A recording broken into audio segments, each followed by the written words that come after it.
राज्यकर्ते ही जमातच मुळात अतिशय नीच आणि खालच्या पातळीवरून उदयास आलेली जमात असते. राजकारणामध्ये नीतिमत्ता लयास गेलेली सगळी लोक असतात आणि ते सत्तेसाठी समाजाचाच नाही, स्वतःच्या मायबापाचा, बहीण भावाचा सुद्धा बळी देतात. तुम्हाला महाराष्ट्रातल्या राजकारणातली अनंत उदाहरणं माहिती आहेत. भावांनीच भावाचा खून सत्तेसाठी इथे केलेला आहे. त्यामुळे सत्ता वाचवण्यासाठी तुमच्यामध्ये उद्रेकाचा अग्नी पेटवून, तुम्हाला कायद्याच्या कचाट्यामध्ये अडकून, कायदा आणि सुव्यवस्थेचा प्रश्न सांगून मराठा समाजाचं आंदोलन चिरडून मारण्याचा प्रयत्न सत्तेकडून होताना दिसतोय.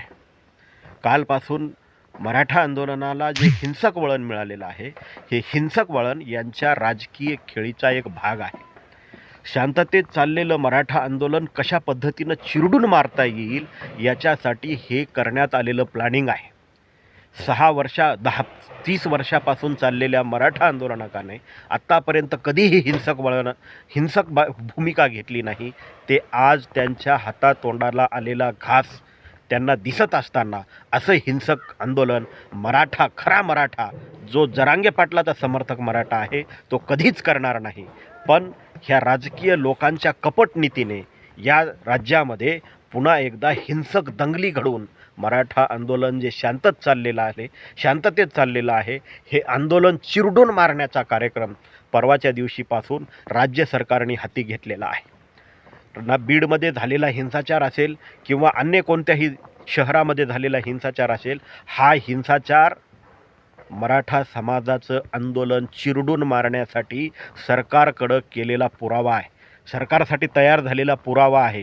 त्यामुळे माझं मराठा बांधवांना सांगणं आहे की तुम्ही असे पुरावे तयार करून तुमच्याच हाताने तुमच्याच पायावर कुऱ्हाडी मारून घेताय.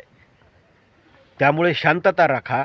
सरकारला तेच हवं आहे जे तुम्ही करताय. सरकारला हे हवं नाही की जे जरांगे पाटील करतायत.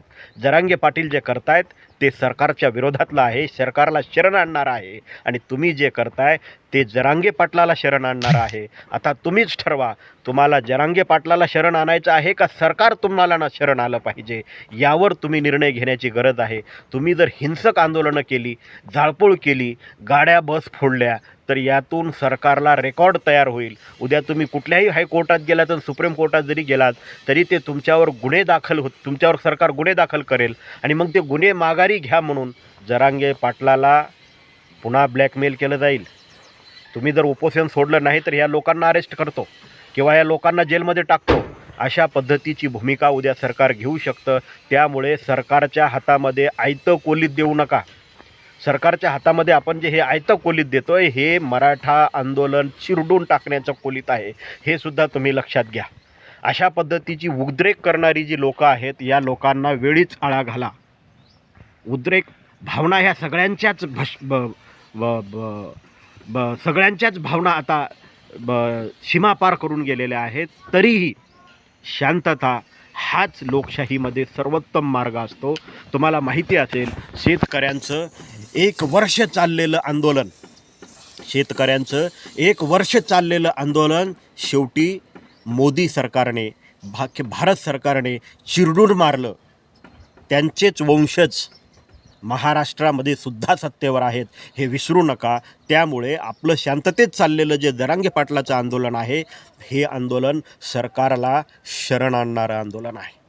आणि तुम्ही जो हिंसक वळण देत आहात ह्या आंदोलनाला, हे सरकारला शरण आणणारं नसून तुम्हाला सरकारच्या पुढं शरण जायला लावणार आहे. तुमच्यावर उद्यात गुन्हे दाखल होणार, पोरांना अटक होणार, खोटे गुन्हे दाखल होऊन पोरांचं आयुष्य बर्बाद होणार. अरे, ज्या पोरांचं आयुष्य उज्ज्वल व्हावं म्हणून जरांगे पाटील स्वतःच्या जीवाची बाजी लावतायत, तेच पोरं जर स्वतःचं आयुष्य उद्ध्वस्त करून घेऊन जरांगे पाटलांना सरकारच्या पुढं झुकायला मजबूर करत असतील, तर हा तुमचा मार्ग चुकीचा आहे. त्यामुळं आपल्याला इथे सरकारला झुकायचं लावायचं आहे, आपल्याला सरकारच्या पुढं झुकायचं नाही. त्यामुळं हिंसक आंदोलनांना पाठबळ देऊ नका, हिंसक आंदोलनं निर्माण करू नका. हिंसक आंदोलन हे आपलं शरण रचणारी आंदोलनं आहेत, आपलं मरण तारणारी नाही आहेत. शांततेची आंदोलनं हे आपलं मरण तारणारी आहेत, आपलं भविष्य उज्ज्वल करणारी आहेत. आपल्याला भविष्य उज्ज्वल करायचं असेल तर मराठा तरुणांना माझं एकच सांगणं आहे, हिंसक आंदोलनं करू नका. त्याने तुम्ही सरकारचे हिंसक आंदोलनाने तुम्ही सरकारला शरण जाल. सरकार तुमच्यावर गुन्हा दाखल करेल, तुम्हाला अटक करेल, हजारो तरुणांचं आयुष्य उद्ध्वस्त होईल.